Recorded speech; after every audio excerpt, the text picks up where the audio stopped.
Hello good morning all of you. Welcome to your own channel AS English classes. जैसा कि हम Rajasthan high court LDC और SET की तैयारी के लिए हमने सिलेबस को शुरू कर रखा है और हम फुल सिलेबस करवाएंगे। और इसका पहला टॉपिक हमने शुरू कर रखा है टेंस, और टेंस में हम आज पढ़ रहे हैं present perfect tense. Present perfect tense से पहले कि हमने वीडियो डाल रखे हैं प्लेलिस्ट में, वो आप देख सकते हैं। और ज़्यादा टाइम नहीं लेते हुए हम शुरू कर रहे हैं प्रेजेंट परफेक्ट टेंस से। प्रेजेंट का मतलब वर्तमान काल वर्तमान होता है। परफेक्ट का मतलब पूर्ण, टेंस में से काल, प्रेजेंट में से वर्तमान होता है। जो जिस टेंस में कार्य पूर्ण हो गया हो उसे प्रेजेंट परफेक्ट कहा जाता है। इसकी पहचान होती है हिंदी वाक्य के अंत में चुका है, चुकी है,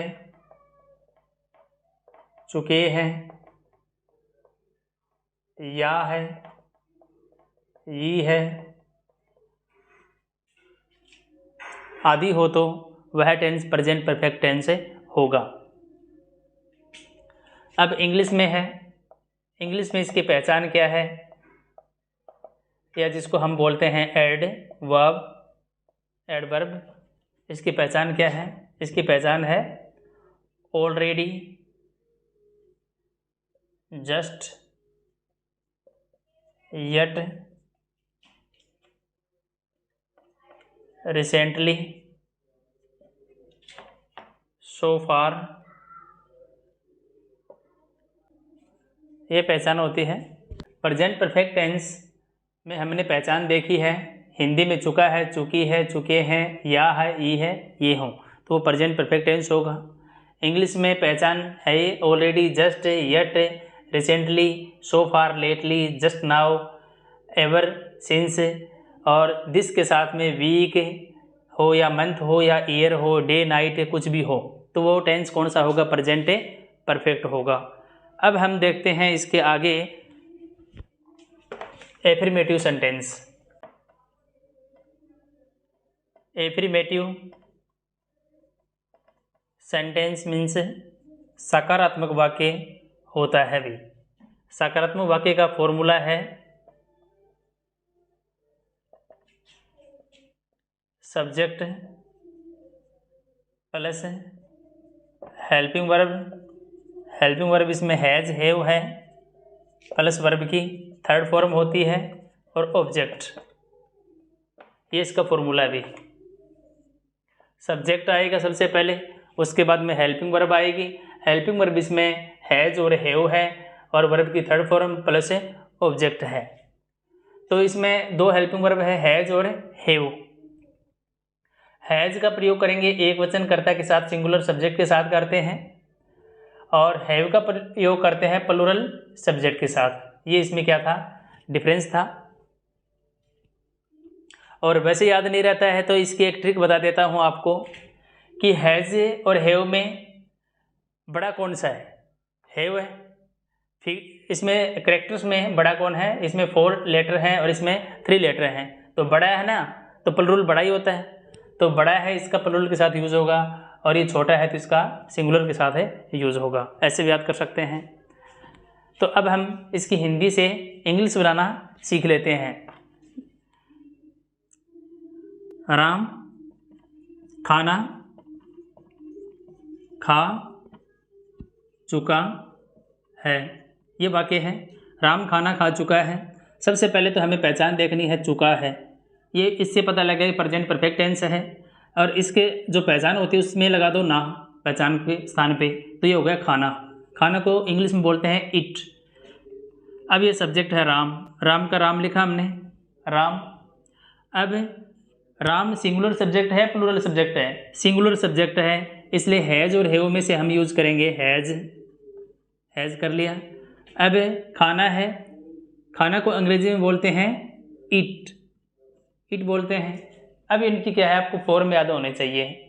जैसे गो वेंट गॉन होता है, तो इसकी होते हैं इट, एट, इटन।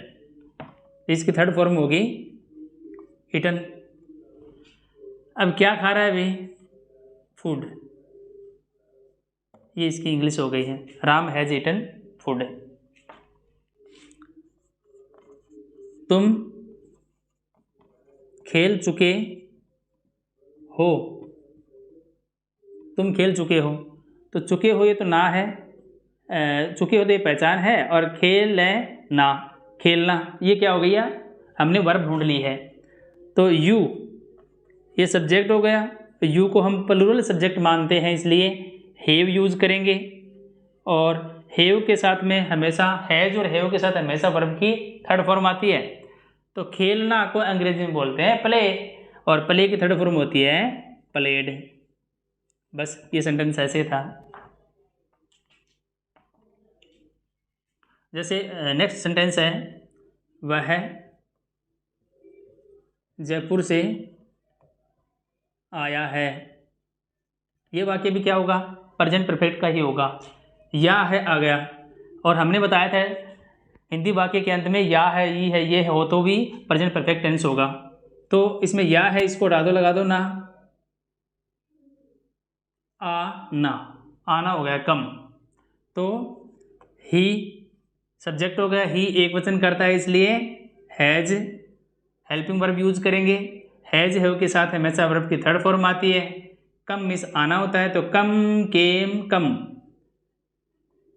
कम कहाँ से आ रहा है, फ्रॉम जयपुर, फ्रॉम जयपुर। ये लो ऐसे, ये हमने हिंदी से अंग्रेजी बनाई है एफर्मेटिव सेंटेंस की। अब आगे हम देखते हैं नेगेटिव सेंटेंस। नेगेटिव सेंटेंस का मतलब होता है नकारात्मक वाक्य। जिस वाक्य में नहीं हो, नोट हो, उसे हम नेगेटिव सेंटेंस कहते हैं। और नेगेटिव सेंटेंस का नाम आते ही वहाँ हमें नोट यूज करना चाहिए, फॉर्मूले के अंदर भी। तो देखते हैं नेगेटिव सेंटेंस। नेगेटिव सेंटेंस का मतलब होता है नकारात्मक वाक्य। नकारात्मक यानी कि नहीं वाले वाक्य। ठीक है, इसका फॉर्मूला भी देखिएगा। Subject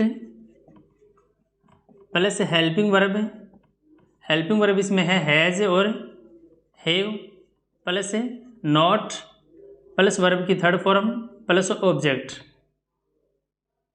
not. ये सूत्र है।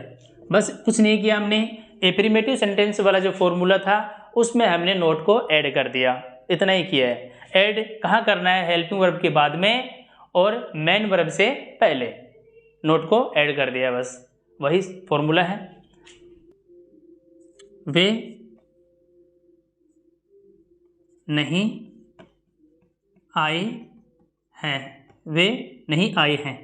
ये है, जैसे या है, ये तो पहचान है, तो प्रेजेंट परफेक्ट टेंस हो गया, लगा दो ना, तो आ ना हो गया। ये वर्ब हमने सर्च कर लिए। अब देखिएगा वे है, इसको बोलते हैं इंग्लिश में दे। दे प्लूरल सब्जेक्ट है, इसलिए हैव यूज करेंगे, दे हैव। अब नहीं वाला वाक्य है तो नॉट यूज कर दो, नॉट। अब वर्ब की थर्ड फॉर्म आएगी, कम, केम, कम, तो कम हो गया। ये लो ऐसे है। बच्चे पाठ नहीं पढ़े चुके हैं, ये सेंटेंस अभी इसकी इंग्लिश बनाएंगे। चुके हैं हटा दो, लगा दो ना, ना पैड है ना, पढ़ना को बोलते हैं रीड। बच्चे क्या होगा, द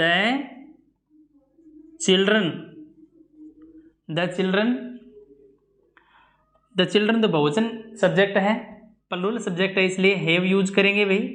हैज हैव के साथ वर्ब की कौन सी फॉर्म आती है, थर्ड आती है। नेगेटिव सेंटेंस है, नेगेटिव सेंटेंस इसलिए नोट यूज करेंगे। नोट के बाद वर्ब की थर्ड फॉर्म आएगी रीड। और क्या पढ़ रहे हैं, पाठ। पाठ को इंग्लिश में बोलते हैं लेसन, लेसन। ये लो लेसन मीन्स पाठ। इंटरोगेटिव सेंटेंस का मतलब होता है प्रश्नवाचक वाक्य। और प्रश्नवाचक वाक्य दो टाइप के होते हैं, एक होता है यस नो टाइप क्वेश्चन और एक होता है WHO टाइप क्वेश्चन। तो फॉर्मूला इसका सबसे पहले आती है हेल्पिंग वर्ब, जो कि इसमें है हैज और हैव। उसके बाद आएगा सब्जेक्ट, उसके बाद आएगा वर्ब की थर्ड फॉर्म, उसके बाद आएगा ऑब्जेक्ट, उसके बाद आएगा क्वेश्चन मार्क। ये है यस नो टाइप क्वेश्चन। अब इसके ठीक पहले क्या जोड़ देंगे, WH वर्ड जोड़ देंगे भाई, WH वर्ड जोड़ दिया। अब WH वर्ड जोड़ दिया, इसके बाद है ना आगे सेम है ना यही फॉर्मूला आ जाता है क्वेश्चन मार्क तक। बस ये हमने है ना पीछे वाले जो टेंस है उसमें हमने डिटेल से पढ़ा है कि ये हेल्पिंग वर्ब वाला जो फॉर्मूला है ये कहाँ यूज़ करते हैं और WH वर्ड वाला ये कहाँ यूज़ करते हैं। फिर से मैं एक बार रिपीट कर देता हूँ, जब वाक्य के प्रारंभ में क्या आ जाए तो वहाँ हेल्पिंग वर्ब वाला फॉर्मूला यूज़ करेंगे और उसमें क्या की अलग से अंग्रेजी लिखने की आवश्यकता नहीं होती है, वहाँ हेल्पिंग वर्ब से ही क्या बन जाता है। यदि सेंटेंस के बीच में यदि क्या आ जाए तब है ना हमें वोट यूज करना है, तब हमें WH वर्ड वाला सूत्र लगाना है। ठीक है, जैसे देखिएगा, क्या वे अंग्रेजी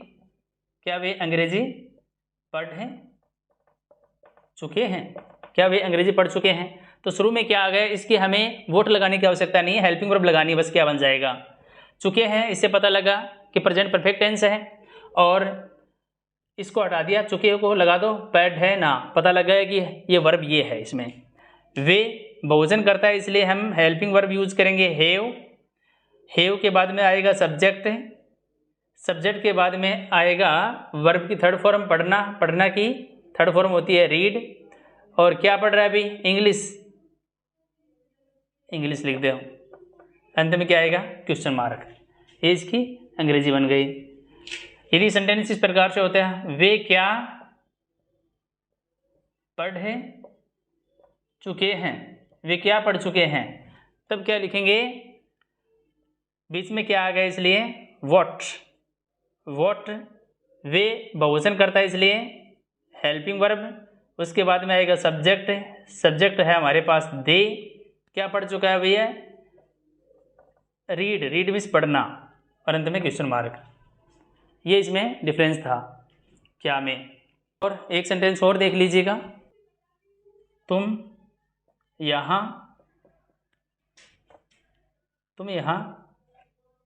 कब आए हो, तुम यहाँ कब आए हो, ये वाक्य है। या है, ये है, ये हो तो present perfect tense, you subject है और प्लूरल सब्जेक्ट है। कब आया है तो WH वर्ड है, और कब को हम अंग्रेजी में बोलते हैं व्हेन। यू प्लूरल सब्जेक्ट है इसलिए क्या आएगा, हेल्पिंग वर्ब हैव, तो को अंग्रेजी में बोलते हैं यू। अब देखो यू के बाद में आएगी मैन वर्ब, मुख्य क्रिया, आना, कम की थर्ड फॉर्म कम ही होती है, यहाँ की अंग्रेजी है हियर,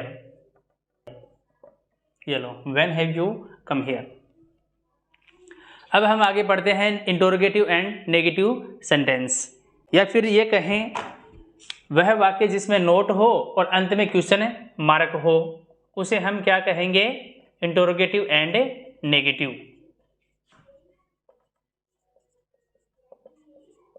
नेगेटिव सेंटेंस,